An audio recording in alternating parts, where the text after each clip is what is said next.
Cirrosis hepática vamos a tocar varias cosas, ¿no? Desde las complicaciones, desde la definición normal.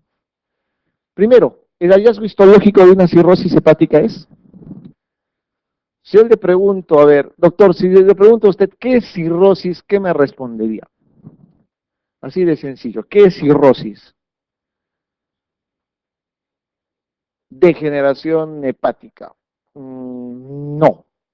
¿Qué es cirrosis, doctora? ¿Qué es cirrosis? Alteración hepática. Muy ambiguo, muy ambiguo. ¿Se dan cuenta? En lo que se llama cirrosis, básicamente la definición está acá, en una de estas.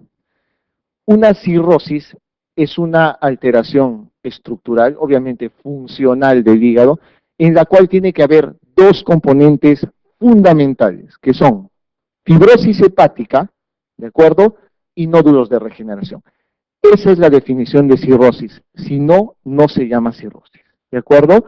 Si hay solo fibrosis hepática, se llamará fibrosis hepática. Pero si hay nódulos de regeneración, recién toma el nombre de cirrosis, ¿de acuerdo? Entonces, acá la respuesta es la B. Esa es la alteración fundamental de la cirrosis hepática. Miren cómo termina un hígado cirrótico. Nódulos de regeneración y el hígado, por favor, no hay hepatomegalia en un paciente cirrótico. El hígado se vuelve chiquitito, se vuelve fibrótico, ¿ya? Generalmente se puede atrofiar más el lóbulo izquierdo, pero usualmente es más pequeño, no hay hepatomegalia, pero hay fibrosis y nódulos de regeneración. Vamos acá. ¿Cuál de los siguientes parámetros no se tiene en cuenta para valorar la severidad de la cirrosis en la clasificación de Child? Ok, Child es una pregunta recontra común en los exámenes, ¿no es cierto? Entonces tienen que saber cuál es el score de Child. ¿Cuál es ahí? ¿Cuál? ¿Transaminasas? Cierto. Hay albuminemia, hay ascitis, hay bilirrubina, encefalopatía, pero transaminasas no. ¿Cuál es en vez de esta? ¿Cuál es? Tiempo de protrombina. O puede ser INR. Recuerden, cualquiera de los dos. TP o INR, porque ambos ven lo que es coagulación. Aquí ven, miren, ascitis, encefalopatía, la bilirrubina en sí, el índice de Quick, que le llaman en sí a lo que es el TP en sí, o lo pueden reemplazar por INR también. Mucho, mucho cuidado con eso. Albúmina también se puede utilizar. Eso es el índice de Child, ¿no es cierto? Ok, ahora que son expertos en Child, tienen que saber que esto es lo más fácil del mundo con eso, ¿no? Paciente cirrótico de 64 años, de etiología alcohólica, que cursa con ascitis leve, moderada, nunca ha tenido episodios de encefalopatía. En los exámenes de laboratorio la TGO está en 98, la TGP en 70, bilirrubina en 2.8, albúmina en 3.5 y la TP en 60. ¿Cuál es su estadio de Child? Ya, craneen de una vez. Sumen, nada más, solo necesitan sumar. Vean acá, ascitis. ¿Qué tenía de ascitis? Leve a moderada, ya. ¿Cuánto le vamos a poner acá? 2 puntos. ¿Encefalopatía tiene? No tiene, nunca tenía encefalopatía. Listo, 1 punto, ya van 3. Bilirrubina, 2.8. Ay, ay, ay. Listo, está acá. Ya van 5 puntos, ¿no es cierto? Índice de Quick, ¿cuánto está? El 60%, ¿no es cierto? Acá. ¿Cuántos van? 7. Ok, y la albúmina está en 3.5. Ok, está acá. ¿Cuánto es entonces? 9. 9 puntos. ¿En qué grado está? Es Child B, ¿no es cierto? Es un Child B con 9 puntos. Eso es todo lo que tienen que hacer. Les quito un poquito de tiempo, pero sí tienen que memorizar el Child B. Esto es una fibrosis hepática y con nódulo de regeneración. Esos son los nódulos de regeneración en un paciente con cirrosis. Las causas de la cirrosis, si les preguntan cuál es la causa más frecuente de cirrosis en el Perú, de lejos contestarán que el alcohol. De lejos tienen que contestar que el alcohol. Si les preguntan cuál es la segunda causa más frecuente, será hepatitis. ¿Qué hepatitis en el Perú? Hepatitis B. En el Perú es más frecuente hepatitis B, en Europa es más frecuente la hepatitis C. ¿De acuerdo? La hepatitis C es la causa más frecuente que hepatitis B. Acá en el Perú seguimos siendo hepatitis B, ¿ya? Hay otras enfermedades congénitas, metabólicas, etcétera, etcétera, etcétera. ¿Saben de fútbol o no? O sea, que una pinta de estudiantes de medicina. ¿Han, conocen a Sócrates? No al griego, obviamente. A Sócrates, el jugador brasilero del 82 y del 86. ¿Se acuerdan? Nadie se acuerda de eso. Un médico, dicho sea de paso, era médico, ¿no? Generalmente tenía una barba prominente, ¿no? Un jugador muy hábil, un volante medio. El nombre era Sócrates Brasileiro Sampaio de Souza Vieira y de Oliveira. Ese es el nombre completo de Sócrates.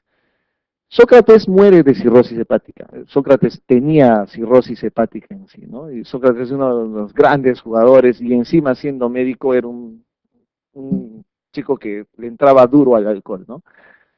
Y ese equipo de Brasil obviamente era para mí uno de los mejores brasiles que he visto, mucho más que los de actualmente, ¿no? ¿Quién era el arquero del 82? Vas a acordar. Waldir Pérez, Luisinho, Serginho, estaba Falcao, estaba Zico, estaba Tonino Cerezo, estaba Serginho, estaba Sócrates. Todavía me acuerdo, hay algo de eso. Neldinho.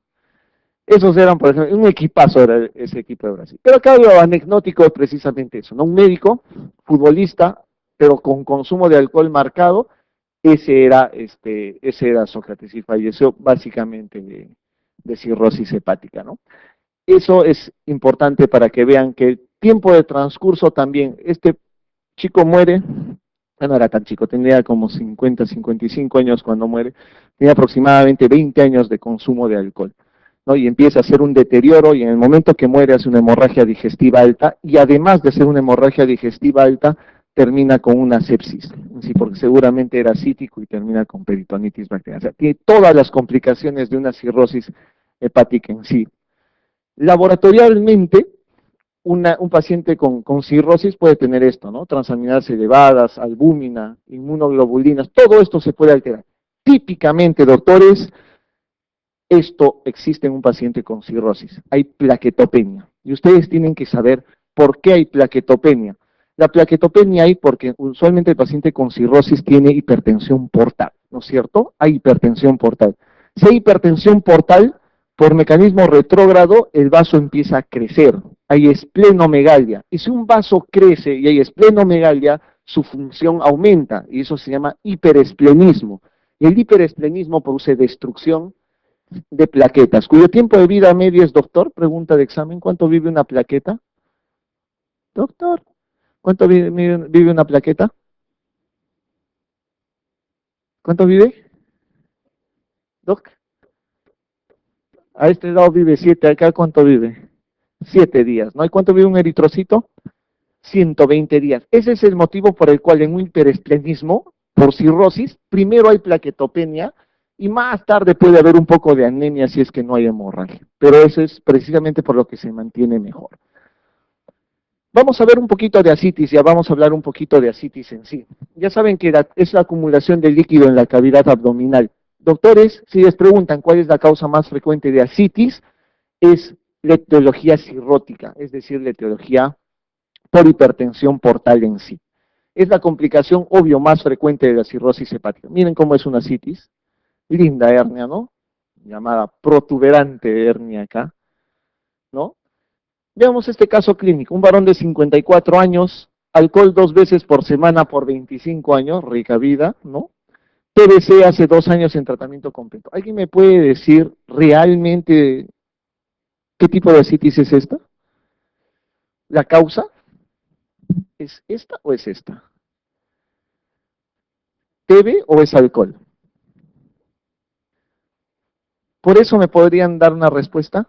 No. La respuesta es que ustedes no me pueden dar básicamente un diagnóstico de ese. Lo único que pueden decir, claro, esta es una citis, considerada una citis grado 3, atención, ¿no? Y tienes que hacer un estudio del líquido acítico para poder determinar cuál es la causa de. Entonces, ¿qué cosa es lo que vamos a pedir? ¿Qué es lo primero que buscamos? Obviamente, en un paciente que tiene ascitis, lo primero que le buscas es estigmas hepáticos, ¿no? Si tiene telangiectasia, si tiene ginecomastia o si tiene, ¿qué es esto? ¿Qué es esto? ¿Cachetón? ¿Qué tiene acá? No es Kiko. Hipertrofia parotidia, ¿no? Hay una hipertrofia parotidia. Acá está amarillito, ¿no? En ictericia, ya saben, las palmas hepáticas, atrofia tenar, atrofia hipotenar que se puede encontrar en estos pacientes. Obviamente al examen físico van a encontrar esto, distensión abdominal, eso es típico en la citis. Matidez en flancos, cuyo dato clínico es que es desplazable, ¿no? Lo giras a un paciente y la matidez se desplaza. Hay el signo de la oleada, que también es típico. Si ustedes tienen que catalogar causas de ascitis, el 85% son cirróticos con hipertensión portal y otro 15% recién vienen las demás causas, TB, cáncer, insuficiencia pancreática, perdón, insuficiencia cardíaca, pancreatitis, etcétera, etcétera. Lo más frecuente entonces, si les preguntan, sigue siendo la ascitis por alcohol, ¿de acuerdo? ¿Qué es lo que vamos a ver entonces? Obviamente ese paciente que tiene ascitis, le tenemos que hacer una paracentesis y hacer todo el estudio. Y ahora les voy a mostrar qué cosa es lo que se pide. No olviden que fisiopatológicamente la causa de la ascitis arranca siempre por la vasodilatación esplácnica, ¿no? Siempre hay, el inicio de todo el problema en la cirrosis es la vasodilatación esplácnica. Por favor, ese dato, esto de vasodilatación esplácnica, es pregunta de examen, por favor, es pregunta de examen. Marquen, subrayen, hace un corazón, pónganle mi nombre al lado. Esto es pregunta de examen. Eso es vasodilatación esplácnica. No se olviden porque en el examen les ponen vasodilatación esplácnica y les ponen vasoconstricción esplácnica. Y fueron, ya si no se acordaron, ¿no? Finalmente termina todo eso, ¿no? En una retención de agua y de sodio para acabar fundamentalmente en una ascitis. Eso es lo que deben de saber. El mecanismo fundamental es la vasodilatación esplácnica. Esto es la matidez desplazable. Echado el paciente en decúbito dorsal, así se acumula el líquido acítico. Si tú lo echas de decúbito lateral izquierdo, se desplaza todo a un lado, y si tú empiezas a percutir acá, acá estará mate y acá estará timpánico. Eso es una matidez desplazable, ¿ya? Pero acá, ¿qué es lo que pasa? Acá, si se dan cuenta, hay ascitis, pero generalmente, no, mejor dicho, no hay ascitis, sino que el líquido es generalmente intraintestinal. O lo otro que puede pasar, sin ánimo de mezclar un poco la idea, es que esté tabicada muchas veces la ascitis. La ascitis tabicada generalmente se ve en pacientes que tienen TBC, y a veces no hay matidez desplazable. Esto es más que todo en los pacientes con hipertensión portal. Miren, otra linda hernia, típico, ¿no?, de los pacientes que tienen una ascitis marcada, una hernia umbilical. Esto es de Leonisa, ya, con la propaganda. Ok, líquido ascítico, función hepática, función renal, eso tienen que pedir, ¿no? Tienen que ver necesariamente. Esto es, ya saben, el timpanismo en el paciente con matidez desplazable. El punto de la paracentesis, doctores, eso es muy importante. ¿Dónde se hace una paracentesis? Por favor, el punto de ubicación de paracentesis es usualmente en el flanco izquierdo o flanco derecho. Si punzan el derecho, le van a punzar el apéndice, así que cuidado, tiene que ser en el lado izquierdo. Generalmente es en el lado izquierdo. Cuando ustedes lo hacen así, tiene que ser en el lado izquierdo. Eso es lo que llamamos, no está escrito en ninguna parte, pero si quieren acordarse, sí se llama punto de McBurney, pero en el lado izquierdo. Porque es la distancia que hay entre el ombligo, la espina ilíaca anterosuperior, en la unión de los dos tercios externos con el tercio el tercio externo con los dos tercios internos. Ese es el punto izquierdo. Obviamente que si lo haces vía ecográfica, puedes punzar donde quieras, porque el ecografista te dice dónde punzar. Pero se hacen sin guía ecográfica, ese es el punto de punción de la paracentesis, ¿ya? No lo olviden, por favor. Ya saben, obviamente un paciente estéril, ¿no? Y tienen que colocar. ¿Cuánto deben de sacar? Eso también es variable. Ok, ¿cuánto se saca si pretendes hacer solamente paracentesis diagnóstica? Usualmente con 20, 30 centímetros cúbicos es suficiente. Pero si se pretende hacer una paracentesis evacuadora, se puede sacar hasta 4 litros si no usas albúmina. Pero si usas albúmina, puedes sacar todo lo que quieras, pero a partir del cuarto litro ya se debe utilizar albúmina. ¿De acuerdo? Ok, ¿qué es lo que pedimos en una paracentesis de un paciente que tiene líquido acítico? Siempre deben de pedirle el recuento celular. ¿Para qué sirve el recuento celular? Para ver si el paciente va a tener peritonitis bacteriana o no. Para eso se pide recuento celular. Pides Gram y cultivo, también para lo mismo. Se pide el Papa Nicolau y el Block-C para ver si hay células cancerígenas. Se pide el test de ADA. ¿Qué es el test de ADA? De ADA chura, ¿no? No es ADA normal. ¿Cuál es el test de ADA, doctora? Adenosina desaminasa, ¿no es cierto? El test es para ver qué? Es para diagnóstico de TBC, ¿no? Es para diagnóstico de TBC, un test de ADA. Usualmente el corte más de 45 suele ser considerado característico de TBC. Ojo, el test de ADA es diferente para el líquido sinovial, para el líquido pleural, para el líquido cefalorraquídeo y para el líquido acítico. Es diferente el corte, ya, eso ya lo tienen que repasar. Si no me equivoco, en líquido cefalorraquídeo es 5 nada más, pero en líquido acítico es 45. Repásenlo eso, ¿ya? Glucosa, DHL, amilasa, todo eso se puede pedir también. Usualmente no se pide esto. Acá usualmente no pedimos mucho, pero lo puedes pedir en algún momento. Fundamentalmente deben conformarse con pedir el citoquímico, que es el recuento celular, el PAP y el Block-Cell, el ADA y el Gram y cultivo. Eso es fundamental. ¿Qué es el GASA? El GASA es un parámetro que ustedes pueden utilizar con paracentesis para diferenciar qué tipo de ascitis tiene un paciente. ¿Qué es el GASA? Simplemente es la albúmina en plasma, o sea, el dosaje serológico de albúmina en plasma, menos lo que es el dosaje de la albúmina en el líquido acítico. Nada más que una resta simple, ¿ya?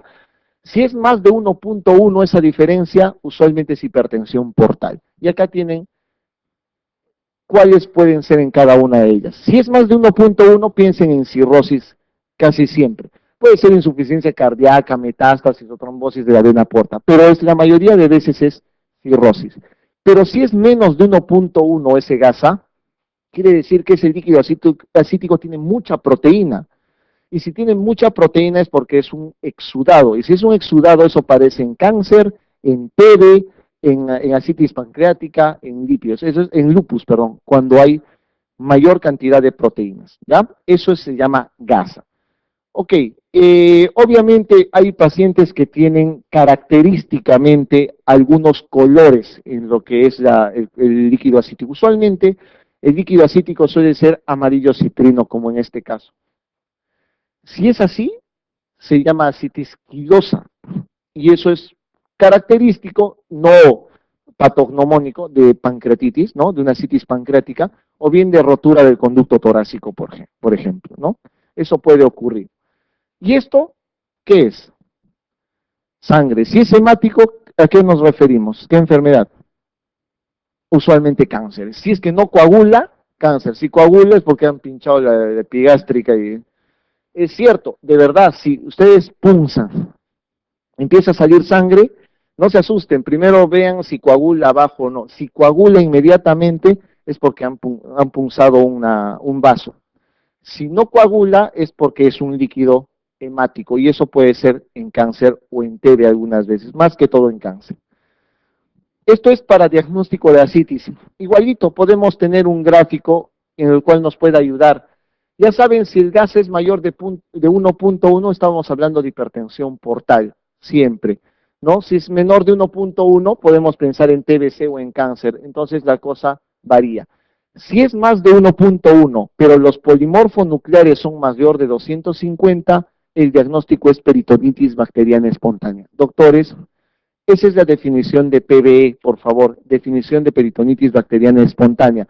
Antes se utilizaba más de 500, ahora es más de 250, es suficiente para el diagnóstico de peritonitis bacteriana espontánea, ¿de acuerdo? Pero si es menos de 250, ustedes pueden dosar el sodio en orina. Si es el sodio en orina más de 78, el tratamiento es con dieta, y si es menos de 78, se puede dar diuréticos. Eso es variable dependiendo si ustedes toman el dosaje de orina en sí. ¿Qué página estamos? ¿Saben? Falta como 100 hojas, creo. Falta un montón, señores, voy a morir. Ok.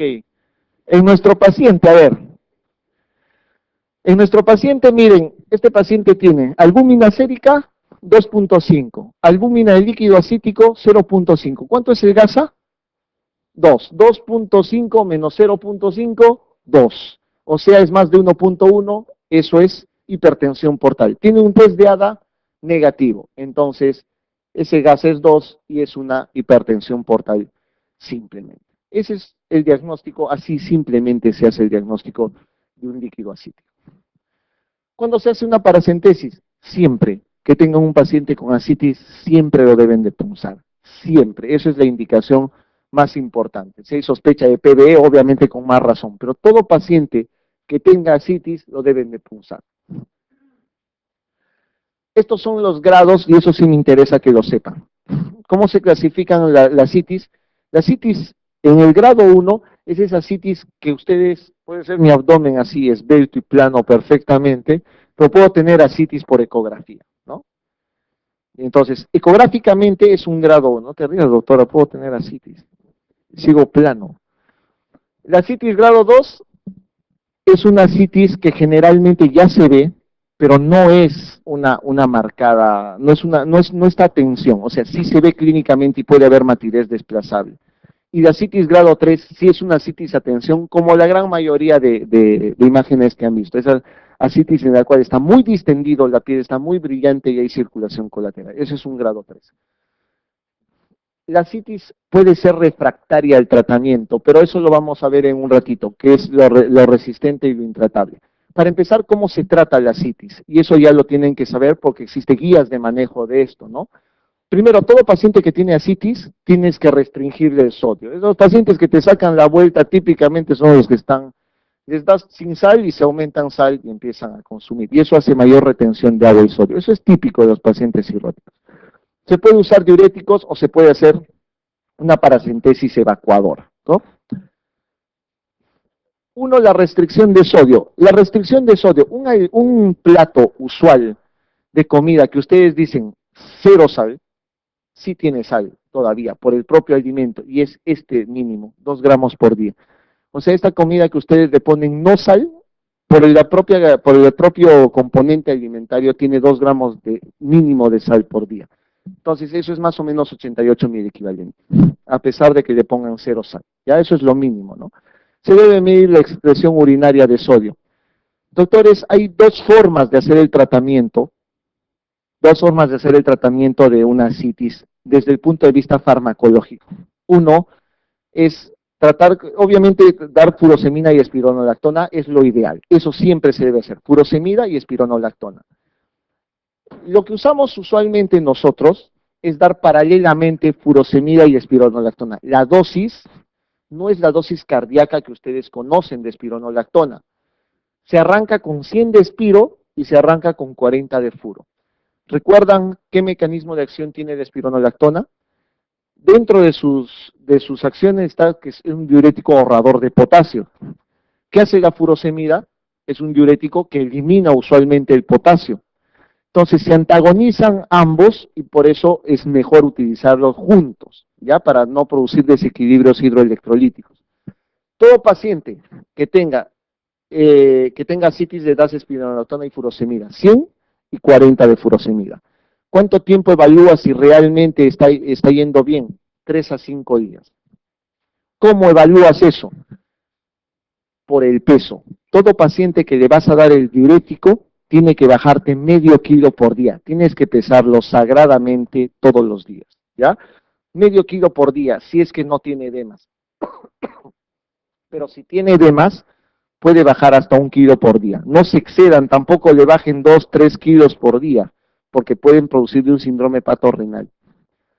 Así que el promedio es bajarle medio litro por día si no tiene edemas, o 1 litro por día, o pero 1 kilo por día si es que tiene edemas, ¿de acuerdo?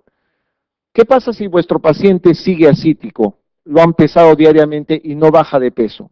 Al tercer, al quinto día le doblan la dosis. Suben a 200 con 80 de furo. Prueban 3 a 5 días. No mejora, 300 de espiro, 120 de furo. No mejora, 400 con 160. Eso es el tope. Eso es lo máximo que deben dar, 400 con 160. Si no mejora con esto, se llama citis refractaria. Eso se llama una citis refractaria a tratamiento. ¿De acuerdo? A eso se llama citis refractaria. ¿Cuándo debes de suspender el diurético? A veces, tú le das el diurético, estás bien, yendo bien con 300, con 120, por ejemplo, le vas bajando, vas bajando, vas bajando, pero la creatinina se dispara a 2. Si la creatinina se dispara a 2, tienes que cortarle necesariamente el tratamiento y cambiar de estrategia. ¿Por qué? Porque si la creatinina empieza a elevarse a más de 2, estamos hablando de que ya está haciendo una falla renal el paciente y puede llevarte a una falla renal, a un síndrome hepatorrenal. Entonces, eso se llama una citis intratable. La citis refractaria es la que resiste al tratamiento, es resistente al tratamiento, y la citis intratable es la que tiene efectos adversos por la propia terapéutica. Ok, en una cirrosis hepática, ¿cuál es lo falso? ¿La clínica de los pacientes cirróticos depende si se encuentra compensada o descompensada? ¿Sí? ¿La clínica es así? O sea, depende de si está compensado o descompensado. Parece que sí, ¿no? ¿Los pacientes cirróticos compensados pueden estar asintomáticos? Cierto, yo puedo ser un cirrótico y estar feliz de la vida acá. Puedo ser asintomático, no hay ningún problema. ¿Los pacientes cirróticos de larga evolución pueden desarrollar hepatocarcinoma? Esa es una complicación, ¿no? Las telangiectasias, el eritema palmar y el tinte ictérico son hallazgos típicos. Puede encontrarse, ¿no? En los pacientes cirróticos de etiología viral puede desarrollarse contracturas de Dupuytren. Hay esta mano así de Dupuytren, la contractura de Dupuytren. En el cirrótico hay, o sea, todo es verdadero, estamos locos todos. Acá hay un dato escondido, bien mañoso diría yo. La contractura de Dupuytren es cierto, se ve en los cirróticos, pero no en la etiología viral, sino en la etiología alcohólica. Es un dato recontra jaladito, ¿no? Es un dato muy oculto, pero la contractura de Dupuytren se ve en la hepatitis alcohólica y no en la hepatitis viral. La respuesta acá es la E, entonces. Ya saben la definición de PBE, entonces, más de 250 células polimorfonucleares en el líquido acítico, ¿no? Suficiente para diagnóstico de PBE. Tratamiento, eso es pregunta de examen, el tratamiento. Ceftriaxona, 2 gramos endovenoso cada 24 horas. Ese es el tratamiento. ¿Por cuánto tiempo? Por 7 días, nada más que por 7 días. O le puedes dar ceftotaxima, 2 gramos cada 8 horas, también. Usualmente suele ser por 7 días. Lo ideal es esto, ¿no? Le deberías dar albúmina, 1.5 gramos de peso el día 1 y luego 1 gramo por kilogramo el día 3. Eso está consensado y estrictamente formulado para pacientes que tienen PB, ¿de acuerdo? Entonces, esa dosis la deben de aprender, por favor.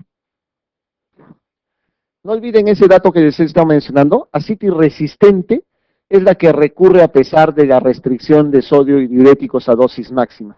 Llegué a 400, llegué hasta 160, pero sigue engordando y sigue aumentando su asitis. Eso es resistente a tratamiento, pero es intratable cuando tú tienes 100 y 40, 100 de espiro, 40 de furo, te está bajando bien, pero te empieza a hacer complicaciones o eventos adversos. Eso es intratable, ¿ya?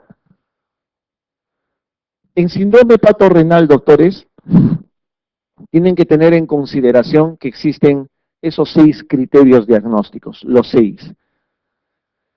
Tú no puedes hacer el diagnóstico de síndrome hepatorrenal si es que tienes ausencia de alguno de estos. No es fácil hacer un diagnóstico de síndrome hepatorrenal porque es un diagnóstico de descarte, ¿de acuerdo? Es de descarte y requiere tiempo. Porque si ustedes se dan cuenta, un paciente para hacer síndrome hepatorrenal tiene que tener cirrosis y asitis necesariamente, eso es fundamental. Pero la creatinina tiene que estar elevada, primer punto, lo cual es fácil. Pero miren lo que tienen acá, la creatinina no mejora después de 48 horas de que le retiras el diurético y le haces expansión con albúmina. Si se dan cuenta, o sea, los criterios de síndrome hepatorrenal requieren un tratamiento con albúmina previamente. Si no te mejora así la creatinina por más de 48 horas, o es otro criterio más. El paciente no puede estar chocado, si no es síndrome hepatorrenal. No tiene que estar en tratamiento con drogas nefrotóxicas, y si no es síndrome hepatorrenal. Y debe haber ausencia de enfermedad urinaria, o sea, no debe haber ninguna nefropatía que justifique que haya proteinuria o que haya hematíes en sangre, por ejemplo.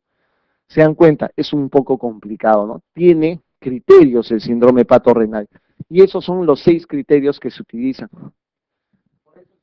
Por eso es que no es fácil hacer un diagnóstico de síndrome hepatorrenal.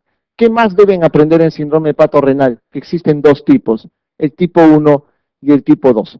¿En qué se diferencian ambos? En la sobrevida, doctores. Generalmente el pronóstico de los síndromes hepatorrenales termina en el vaquíjano o en el ángel.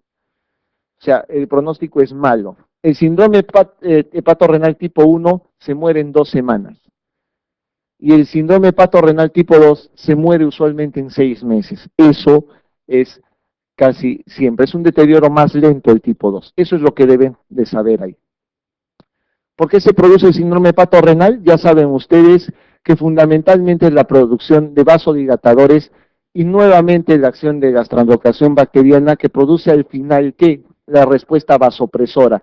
Es decir, el corazón en sí, después de una vasodilatación esplácnica, va a tener que funcionar de tal manera que quiere compensar a esa vasodilatación esplácnica y empieza a tener taquicardia el paciente. Va a llegar un momento en que el volumen sanguíneo no va a ser realmente efectivo. Entonces se va a liberar esto, el sistema renina-angiotensina-aldosterona. ¿Qué hace eso? Empieza a retener sodio y empieza a retener agua, ¿no es cierto? Entonces, este riñón empieza a sufrir y empieza a disminuir la tasa de filtración glomerular y hace falla renal. Eso, digamos, es todo el mecanismo. Siempre todo arranca con vasodilatación esplácnica, siempre, ¿ya? Esto es para que vean la sobrevida, y es lo que les había dicho. Esa es la conclusión general de esto. Los pacientes con tipo 1 no te duran más de 2 semanas. Los pacientes con tipo 2 te pueden durar hasta 6 meses y usualmente suelen fallecer luego. El tratamiento de un hepatorrenal, si realmente un hepatorrenal tipo 1 lo quieres salvar, en esas 2 semanas, lo único que puedes hacer es esto, trasplante hepático. Es lo único que puedes hacer. Y a ver, consíguele un hígado en 2 semanas, tendría que ser recontra difícil, ¿no es cierto? Es recontra difícil que pase eso, ¿no? Obviamente para eso tienes que hacer cruce, ver si el paciente es candidato, si realmente es compatible, es bien difícil que le consigan un hígado realmente para 2 semanas, ¿no? El tratamiento también puede ser esto, ¿no? Darle terlipresina o noradrenalina con albúmina. Tranquilos, no tienen que aprenderse eso de memoria, solamente es para que lo tengan en consideración nada más.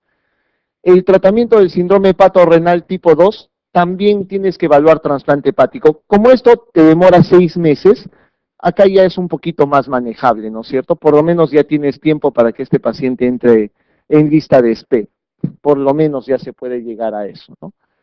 ¿Cómo previenes un síndrome hepatorrenal? Y eso sí es importante de que lo sepan. Usualmente lo que tienen que hacer es, paciente con peritonitis bacteriana espontánea tiene que tener un tratamiento, porque la peritonitis bacteriana espontánea lleva síndrome hepatorrenal y por eso debe de ser bien tratado. Si tienen un paciente con ascitis, no le saquen 6, 7, 8 litros sin ponerle albúmina. Si le sacan 6, 7, 8 litros, su riñón empieza a colapsar y hacen un síndrome hepatorrenal al toque. No saquen así, siempre tienen que poner a partir del 5.º litro, 8 gramos por litro de albúmina que vayan sacando en la paracentesis, ¿ya? Eso es la dosis que tienen que dar. Albúmina endovenosa, 8 gramos por litro de ascitis extraída extra después de los 5 litros. En hepatitis alcohólica puedes darle pentoxifina, eso tampoco les van a preguntar, esto es mucho más factible de que se pueda ser preguntado. En encefalopatía hepática, solo detalles puntuales. Para empezar, sepan que la encefalopatía es un síndrome neuropsiquiátrico que es reversible. Ojo, y subrayen la palabra reversible. Puede revertirse siempre. Existen 3 tipos de encefalopatía. La que nos interesa actualmente para la parte de hipertensión portal es la del tipo C. Esa se llama clasificación de Viena, ¿no? Y es generalmente la que está asociada a cirrosis y hipertensión portal. Estos criterios de Westhaven son los típicos criterios que ustedes conocen como graduación de la encefalopatía hepática. ¿Recuerdan? El paciente tiene una encefalopatía hepática de grado 3 o de grado 4. El grado 4 nunca preguntan en el examen, porque es fácil, ¿no? Coma. El grado 1 generalmente es un paciente que tiene bradisiquia. Si quieren tenerlo así en claro, es un paciente bradisíquico. Le preguntas, ¿cómo se llama? Me llamo Pedro, ¿no? Y es un poco más lento, ¿no? ¿Cuántos hijos tiene? Eh, 3, no, 4 te dicen, ¿no? Están contando por otro lado, pero sí. Usualmente ese es un paciente bradisíquico. Ese es el grado 1. El grado 2 se caracteriza porque tiene flapping o asterixis, ¿no? Ya se estiran la mano y empieza a aletear. Ese es el flapping o asterixis. Ese es el grado 2. El grado 3 desaparece el flapping y el paciente está más soporoso generalmente. Ya desaparece el flapping, ¿no? Ya está confundido o desorientado en sí. Ya no te contesta bien. El grado 4 es el coma que ustedes ya conocen. Esa es la manera más fácil de graduar, digamos, la encefalopatía hepática en sí. La patogénesis en sí de la encefalopatía hepática se basa en esto, ¿no? Mucha sustancia nitrogenada en sí. Un paciente cirrótico, si tú le das, lo llevas al rodicio, le haces empujar carne sin límites, toda roja, tranquilamente a la media hora está totalmente soporoso y en encefalopatía. ¿Por qué? Porque es la ingesta de proteínas. ¿Qué va a pasar con la ingesta de proteínas? En el intestino, las proteínas son degradadas por la bacteria y esas bacterias van a producir fundamentalmente esto, que es el amonio. Y ese amonio va a terminar, ¿dónde? En los astrocitos, y ahí es donde se produce la alteración molecular y la encefalopatía final. Eso es lo que ocurre, ¿no es cierto? Entonces ya saben que el amonio, por eso los pacientes que tienen encefalopatía o pacientes que tienen cirrosis, quítenle la carne roja, es lo primero que tienen que quitarle a un paciente que tiene eso. ¿Qué tratamiento le vamos a dar a un paciente? Obviamente tenemos que buscar la causa de la encefalopatía, ¿no? Las medidas de soporte típicos son el ABC. Cualquier paciente encefalopático, vía aérea, respiración, circulación, en el orden que quieran. Creo que ahora ha variado el orden, ya no es ABC, sino es BCA. Igualitos, en el orden que quieran sigue siendo lo mismo. Aquí, ¿cuáles son las causas más frecuentes generalmente de encefalopatía hepática? Usualmente estos pacientes toman ansiolíticos y a veces les dan alprazolam y se planchan mucho más rápido que los pacientes que no tienen encefalopatía. O son pacientes que son azoémicos. Lo típico, un paciente que empieza a tener azoemia, creatinina empieza a elevarse, empieza a hacer también deterioro del nivel de conciencia, ¿no? La hemorragia digestiva alta es otra causa de encefalopatía. ¿Por qué? Básicamente el sangrado hace que se degrade la hemoglobina. ¿La hemoglobina qué es? Básicamente proteína. Se forma urea y eso termina formando amonio y da encefalopatía. ¿No? Las proteínas de la dieta que se había mencionado en un momento que son causas. Cualquier cosa que pueda desencadenar tienen que buscarla y tienen que tratarla. Entonces tienes que detener el sangrado, evitar la azoemia, manejar la hipoxia. Tienes que manejar la enfermedad de fondo antes para manejar. El manejo terapéutico de una encefalopatía hepática fundamentalmente requiere el uso de dos cosas, ¿no? Usualmente vamos a usar esto, los disacáridos no absorbibles, la lactulosa que ustedes conocen, ¿no? Generalmente todo el mundo sabe que se debe usar lactulosa en un paciente que tiene encefalopatía hepática. Lo que no saben es cómo usar. Y ahora van a aprender a usar para que si algún momento tienen algún paciente, sepan tratarlo de una manera adecuada. La encefalopatía hepática, para empezar, recuerden que lo que hace el laxante osmótico, la lactulosa, es no absorberse, entonces lo que hace es barrer toda la flora intestinal que hay, por consiguiente, no flora, no producción de amonio y mejora de encefalopatía. Entonces, ¿cuánto es lo que debes de dar? Para empezar, si le vas a dar por boca o por sonda nasogástrica, tienes que darle 45 centímetros cúbicos por hora. ¿de acuerdo? Es por hora, no 15 cc cada 8 ni 15 cada 12, y ese cuentillo que no se da, sea 45 ml cada hora. ¿Hasta cuándo? Hasta que ese paciente haga una popó, hasta que haga una deposición. Luego de que hace su primera deposición, sean felices, le empiezan a dar 15 cada 12 o 15 cada 8 como ustedes quieran. Pero lo que tienen que hacer es forzar la primera deposición con 45 ml cada hora. Ahora, se puede utilizar el enema de lactulosa también. Y el enema de lactulosa se prepara de la siguiente manera. Son 300 centímetros cúbicos de lactulosa, es decir, toda la lactulosa del mundo echada ahí más 700 centímetros cúbicos de agua. Usualmente formas 1 litro de solución, ¿ya? Eso se divide en dos. La mitad lo utilizas en la mañana y la mitad lo utilizas en la noche. Eso colocado como enema. Esa es la otra forma de manejar la encefalopatía. ¿Puedes hacer ambas? Cierto, se puede hacer ambas juntas, ¿de acuerdo? Entonces ya tienen dos formas. Recuerden que el paciente encefalopático a veces no puede tolerar la vía oral, se da por sonda nasogástrica, por gastroclisis nada más. Ya, por eso es que se usan los enemas de lactulosa a veces. Esa es la dosis que se utiliza para manejo de encefalopatía hepática. Luego que el paciente ha hecho la primera evacuación, ustedes manténganlo simplemente con 15 cada 8 o 15 cada 12. ¿Cuál es el objetivo? 2 a 3 deposiciones sueltas por día. Si tiene 4 o 5, paren la mano, pues no se les va a ir al otro lado del paciente. Si tienen menos de una por día, tienen que forzar y subirle la dosis hasta que haya 2 a 3 deposiciones por día. ¿Se usan antibióticos? Actualmente sí.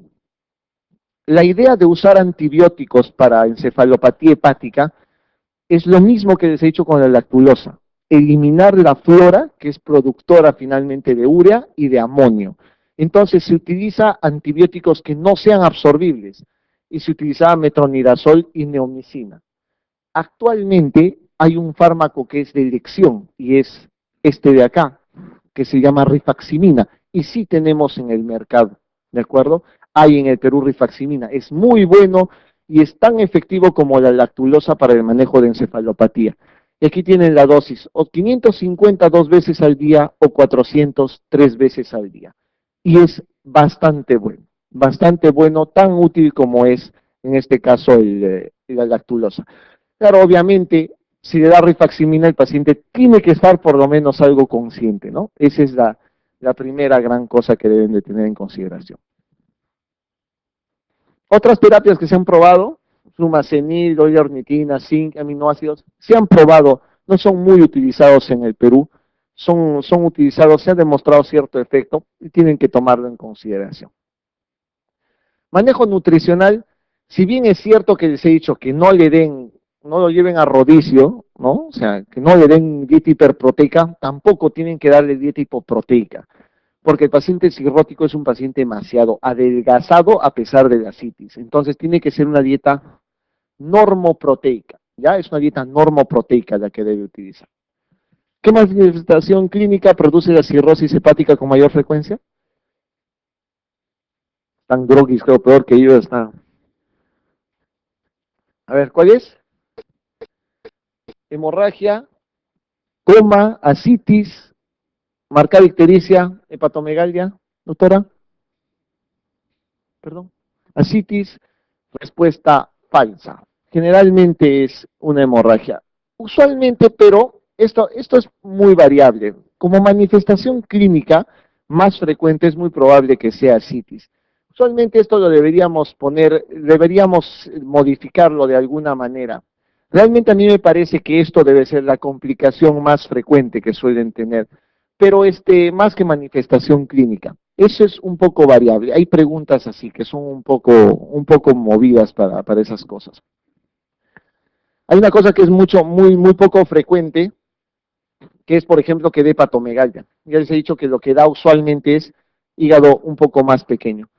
Doctores, estos son las varices esofágicas. Creo que ya hemos entrado a lo último. Hemos entrado a la recta final, como dice mi amigo Jorge Kiefer. Estos son varices esofágicas, ¿de acuerdo? Estas son las varices esofágicas y estas son las varices gástricas en el fondo gástrico. como ustedes son unos expertos y ayer han hecho hemorragia digestiva alta y hemorragia digestiva baja, varicial y no varicial, ¿no? Sabrán que lo más frecuente es que haya sean varices esofágicas. O sea, las varices más frecuentes son las esofágicas. Las que sangran más usualmente son las esofágicas. Las más mortales son las gástricas, porque son mucho más grandes. Entonces, mucho cuidado con eso, ¿ya? Estas son las que producen mayor mortalidad y estas son las más frecuentes y las que sangran más. ¿Por qué se producen las varices esofágicas? Muy fácil, miren. Hay hipertensión portal, ¿no? Aumento de la presión portal acá, por vía, recuerden que el hígado es un órgano duro, fibrótico, muy poco elástico, entonces se forman colaterales, y las colaterales precisamente van al esófago y al estómago. Eso es una varices esofágica y gástrica, ¿ya? El pronóstico, obviamente, hay mortalidad casi de 20 al 30%, ¿no? En los pacientes que tienen sangrado varicel. Acá el dato, como les he dicho en un momento, más que aprenderse los porcentajes, me interesa que sepan cuál sangra más y qué se hacen con cada una de ellas. Miren cómo es una varice esofágica. Estas son varices esofágicas de segundo grado un poco más grandes y estas son varices de tercer grado casi pseudotumorales, casi ocupan toda la luz, ¿no? Hay signos también, no se emocionen, signo del pezón, ¿no? Acá es cuando hay un signo de sangrado reciente. Esto se llama, realmente el nombre científico es un tapón fibrino plaquetario, así se llama eso, ¿no? Eso quiere decir que ha sangrado acá y se ha formado un tapón de plaquetas, ¿no? Y entonces mueves un poquito y empieza a salir a chorro de ahí, infarto. Y acá, por ejemplo, una mancha rojo cereza, ¿no? O un hematoquiste que puede haber por acá. Esos son signos de sangrado reciente o signos de mucho riesgo de sangrado en paciente con cirrosis. ¿Qué se hace? Todo paciente que tiene hemorragia digestiva alta, varicial, siempre el famoso ABC, BCA, CAB, lo que ustedes quieran, pero es soporte hemodinámico, siempre. Y parte del soporte hemodinámico es mantener la hemoglobina en 8 gramos por decilitro. Ese es el tope. Si tienen un paciente con 3, 4 de hemoglobina, lo llevan hasta 8, tampoco lo lleven hasta 15, lo van a matar. En serio, no es que tengas 7 y le tengas que llevar hasta 14 de hemoglobina, así no es. ¿Por qué? Porque si le pones tanta cantidad de sangre, se ha demostrado que pacientes que les pones esa cantidad de sangre aumentan la presión portal de nuevo. Y si tiene un tapón fibrino plaquetario, se abre y vuelve a sangrar. Entonces, el corte usual debe ser de 8 gramos por decilitro. Eso es precisamente para mantener equilibrada la presión portal, ¿de acuerdo? Eso es lo que deben de mantener en criterio en sí. Obviamente manejo de la vía aérea y todo eso. Obviamente cuando es un paciente cirrótico y el paciente cirrótico tiene plaquetopenia, tienes que transfundir plaquetas y mantener la coagulación lo más adecuada posible. Doctores, lo que se utiliza es esto. En el Perú usualmente se utiliza octreotide, que es ¿qué? Un análogo de la somatostatina. ¿Qué función tiene el octreotide? Es un, es un alcaloide del cornezuelo de centeno, ¿no? Un alcaloide de la rauwolfia, no, es un vasoconstrictor esplácnico. Vuelvo a repetir lo mismo. Recuerden que en hipertensión portal el mecanismo fundamental es vasodilatación esplácnica. Por consiguiente, lo que usas es un vasoconstrictor esplácnico. ¿De acuerdo? La dosis la tienen ahí, 50 microgramos en bolo y luego la infusión de 25 a 50 microgramos hora en infusión. ¿Cuánto tiempo debo utilizar esto? 3 a 5 días. Esa es la dosis que utiliza de octreotide. En otros países se utiliza vasopresina, somatostatina, terlipresina. Se puede utilizar porque también son vasoconstrictores buenos, ¿de acuerdo? Acá en el Perú usamos el octreotide. Eso es para tratar de disminuir la presión portal en sí. Pero el tratamiento definitivo se hace con esto, que son las bandas elásticas, es el tratamiento endoscópico, ¿no? Que se aspira las lesiones, las varices, y se deja una liga ahí, más o menos así. ¿Tienen ustedes la varice acá? Se acerca la liga, se aspira esta varice, acá justo en el momento de la aspirada, miren lo que ha pasado, empieza a haber un chorro de sangre, se aspira la varice dentro de ese cap y se suelta la liga. y listo, y se paró el lugar del sangrado. Esa es la ligadura endoscópica en sí. Esa es la ligadura de varices esofágicas. Siempre hay que hacer con cuidado porque esto es, si tiene un tapón fibrino plaquetario muy débil, empieza a sangrar terriblemente, ¿no?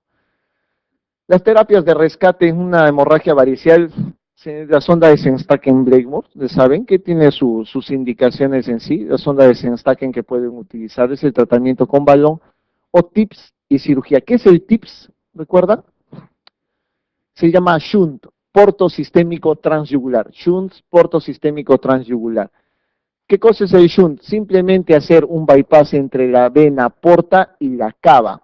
¿Para qué? Para disminuir la presión portal que hay en un momento. Entonces, eso disminuye la presión portal y de esa manera disminuye tanto la ascitis como la probabilidad de hemorragia. Pero tiene una complicación, ¿que es cuál?